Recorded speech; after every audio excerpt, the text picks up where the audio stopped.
Hello everyone, কী করছো তোমরা? আমি তো দেখো ভিডিও স্টার্ট করে দিলাম। সকালবেলা ঘুম থেকে দেখি উঠে ওয়েদারটা আজকে অনেক ভালো।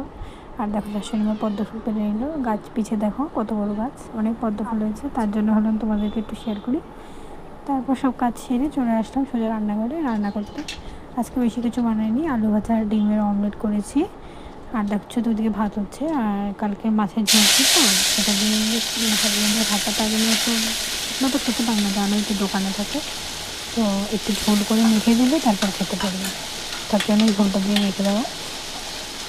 তারপরে এইসব মানে রান্নাবান্না করে হাজব্যান্ডকে ভাত দিয়ে দিয়েছে। এখন চলে চলে গেলাম কাপড় ধুতে। কাপড় ধুতে যেতে পারিনি, তার মধ্যে দেখি ছেলে ঘুম থেকে উঠে গেছে। তারপর ছেলেকে কী করবো, ওয়ার্কারে বসিয়ে কাপড় ধুয়ে নিলাম। কাপড় ছিল না, বাচ্চা মানুষের তো থাকে বলো, একটা খুলি একটা পরে, মানে অনেকটাই চেঞ্জ হতে থাকে বারবার। তারপর ছেলের কাজ টাজ করে আমি ছেলেকে ওয়ার্কারে বসিয়ে আমি কাপড় ধুয়ে নিলাম।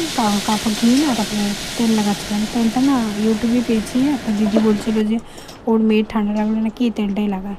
তুলসী পাতার মঞ্জুরি দিয়ে ভালো করে কালো জিরে দিয়ে গরম করে এই তেলটাই মাখাচ্ছি এখন আপাতত আমি।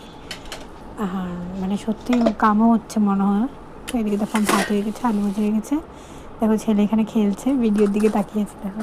আর ছেলে অনেক দুষ্টুমি করে জানো, লাইক বেটা আই লাভ ইউ। তারপর দেখো কাপড় টাপড় ধুয়ে ছেলেকে স্নান করিয়ে আমিও স্নান করে পুজো করে নিলাম।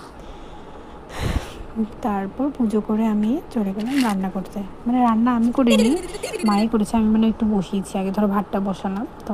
মায়ে আজকে রান্না করেছে হলো মাছের চচ্চড়ি করেছে, আর লাল শাক করেছে, আর সব মানে সবজি দিয়ে শুক্তো বানিয়েছে। শুক্তোটা অনেক ভালো হয়েছে, কালো জিরা ফোড়ন দিয়েছে, আর পোস্ত চাল মগজ দিয়ে বেটে রয়েছে। ভিডিওটা ভালো লাগলে লাইক করবে, কমেন্ট করবে, টাটা।